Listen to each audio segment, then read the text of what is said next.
Mahal kong mga anak, pakinggan ninyo ako ng mabuti.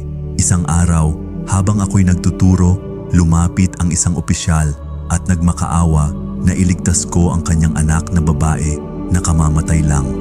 Sinamahan ko siya at habang kami naglalakad, may isang babaeng 12 taon nang dinudugo ang lumapit at sa pananampalataya'y hinipo ang laylayan ng aking damit.